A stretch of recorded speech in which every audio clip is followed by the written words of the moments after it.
Hello everyone, welcome back to my YouTube channel. आज हम centre और स्टेट के जो भी पावर डिस्ट्रीब्यूशन है उसके बारे में, ये लेक्चर नंबर 1 है जिसमें लेजिस्लेटिव पावर का जो ब्रेकडाउन है उसके बारे में स्टडी करेंगे।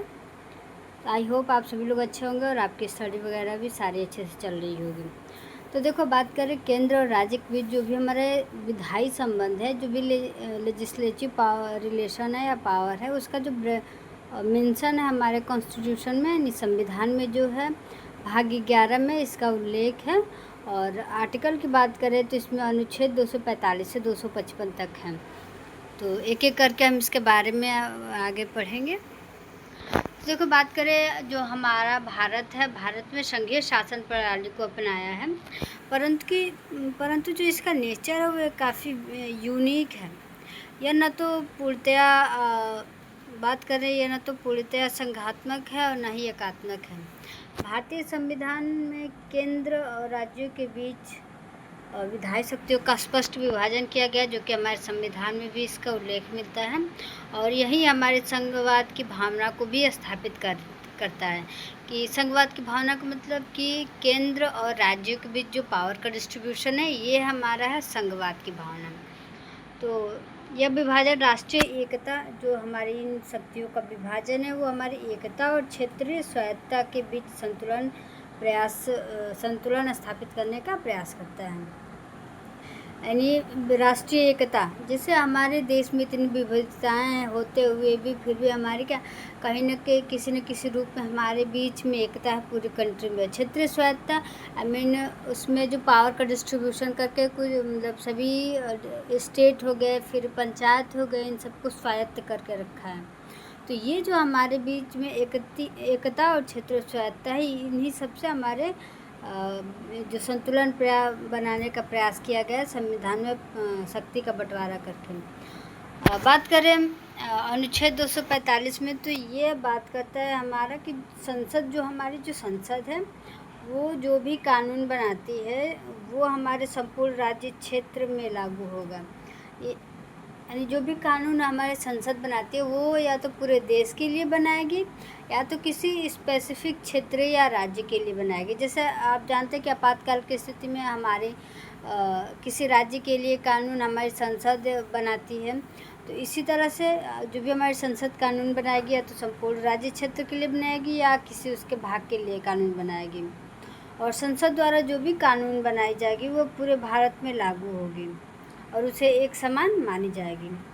राज्य उसमें कोई परिवर्तन नहीं कर सकता है। जो भी कानून बनाएगी सेंट्रल गवर्नमेंट, उसे राज्य को मानना पड़ेगा, राज्य उसे परिवर्तित नहीं कर सकता है।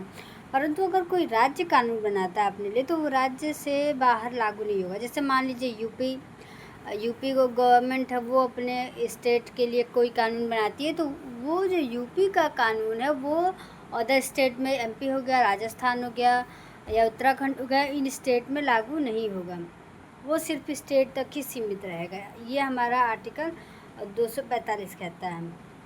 अब बात करें आर्टिकल 246 यानी अनुच्छेद 246 में, तो इसमें कहता है कि केंद्र राज्य विधान संबंधों का आधार भारतीय संविधान के भाग 11 में निहित है, जो कि 3 अनुसूचियों में विभाजित है। जैसे मैंने बताया आपको कि जो लेजिस्लेटिव पावर का ब्रेकडाउन है वो संविधान के हमारे पार्ट 11 में है। और इसमें जो आर्टिकल 246 है, अनुच्छेद 246, इसमें 3 अनुसूचियों का उल्लेख किया गया है।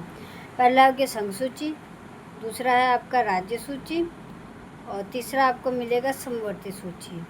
ठीक है।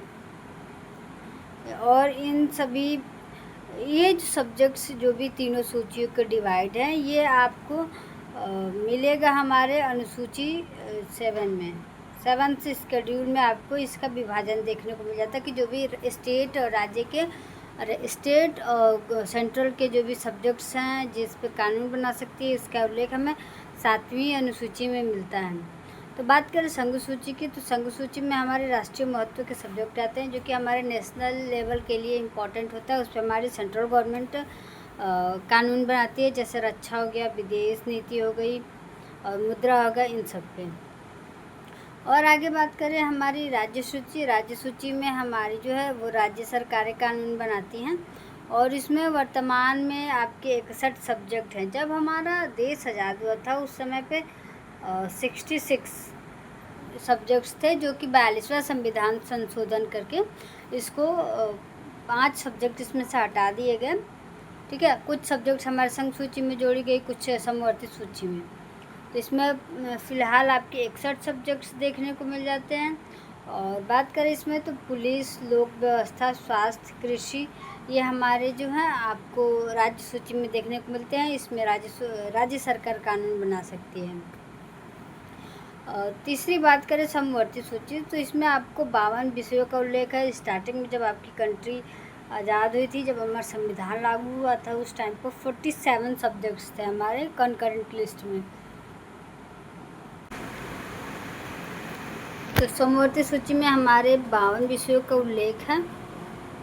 ठीक है, और इसमें बात करें तो केंद्र और राज्य दोनों सरकारें कानून बना सकती हैं, लेकिन जब टकराव की स्थिति आएगी, यानी केंद्र और राज्य सरकार के बीच जब भी टकराव की स्थिति आएगी, तो वहाँ पे हमारी केंद्रीय कानून को प्राथमिकता दी जाएगी। मतलब जो भी हमारी सेंट्रल गवर्नमेंट कानून बनाएगी उसको मान्यता दी जाएगी और वही मानी जाएगी।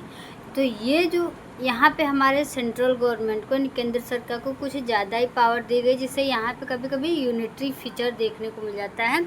इसलिए इसे अर्ध संघवाद भी कहा जाता है हमारे संविधान को। इसमें विषय की बात करें, कौन कौन से विषय हैं, तो शिक्षा है, वन है, विवाह है, आपराधिक कानून है, ये सारी आपको समवर्ती सूची में देखने को मिल जाएंगी। अनुच्छेद 248 में बात करें तो ये है आपकी अवशिष्ट शक्तियों का उल्लेख है। अनुच्छेद 248 में अवशिष्ट शक्तियाँ वह हैं जो कि इन तीनों सूचियाँ जो अब तक हमने पढ़ी हैं, स्टेट, सेंट्रल और कंकरेंट, इन तीनों सूचियों में जिन विषयों का उल्लेख नहीं है वो हमारी अवशिष्ट शक्तियों में आती हैं, जिस पे हमारी केंद्र सरकार कानून बनाती है। और ये जो है पूरी भारत सरकार के शक्ति केंद्र को प्राप्त है, और यह व्यवस्था भारत को मजबूत केंद्र वाला संघ बनाती है। हमारे जो संविधान में कुछ स्पेशल प्रोविज़न किए गए हैं जिस पे हमारी केंद्र सरकार कानून बनाती है। तो ये आपका आर्टिकल 249 है, 250, 252, 253, ये आपको देखने को मिल जाएंगे कि जो कि एक विशेष स्थिति में जो हमारी केंद्र सरकार कानून बना सकती है। तो किन किन स्थितियों में केंद्र सरकार कानून बना सकती है, ये हुआ आपका राज्यसभा राष्ट्रीय हित में कोई प्रस्ताव पारित करे। अगर सेंट्रल गवर्नमेंट को लगता है कि मुझे कोई कानून बनानी है जो कि हमारे पूरे नेशनल लेवल के लिए इम्पोर्टेंट है, तो वो हमारी सेंट्रल गवर्नमेंट कानून बनाएगी। जैसे वाइल्ड लाइफ प्रोटेक्शन एक्ट 1972 का एक्ट है, जो कि हमारे बाघों के संरक्षण के लिए ये कानून लाया गया था। और ये केंद्र और राज्य दोनों के लिए काफ़ी इम्पोर्टेंट है। और आपातकाल की स्थिति में 250, जैसे मैंने बताया आपको, इमरजेंसी जब भी देश में हमारी लगती है तो वहाँ पे आर्टिकल 250 आर्टिकल 356 जब इमरजेंसी लगती है तो ये आर्टिकल लगता है 356 की वजह से आपको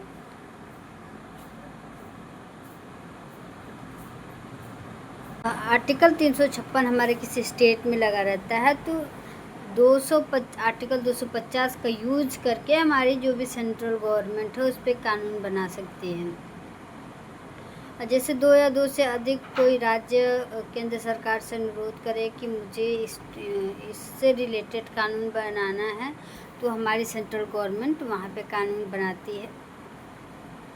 फिर अंतर्राष्ट्रीय दायित्वों को पालन हेतु जैसे पर्यावरण संरक्षण कानून हो गए, और भी सारे, जैसे यूनाइटेड नेशन कई सारे प्रोग्राम कंडक्ट कराता है जिसमें पार्टिसिपेट करना रहता है, तो इसमें हमारी सेंट्रल गवर्नमेंट कानून बनाएगी। तो हमारी जो संविधान है उसको जो हमारे यहाँ का शासन प्रणाली है उसको सहकारी संघवाद वर्सेस प्रतिस्पर्धी संघवाद भी कहा जाता है।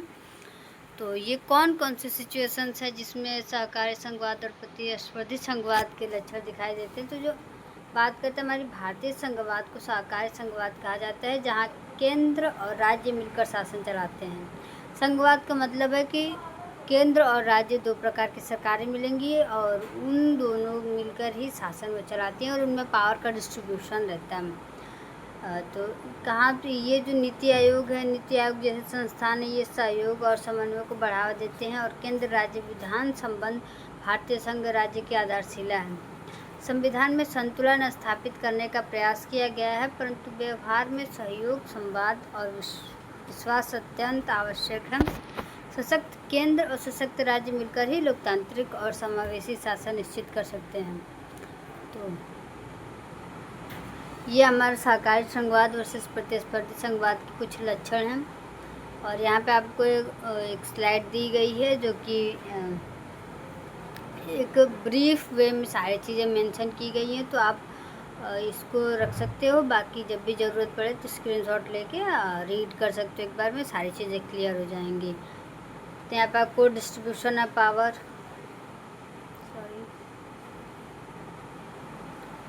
डिस्ट्रीब्यूशन ऑफ पावर, यहाँ पे distinguish between normal and special situation, फिर हाईलाइटेड पोटेंशियल कॉन्फ्लिक्ट जोन, फिर focus on federal balance and jurisdiction. यानी ये फोकस किया है कि हमारे जो भी फेडरल बैलेंस है उसको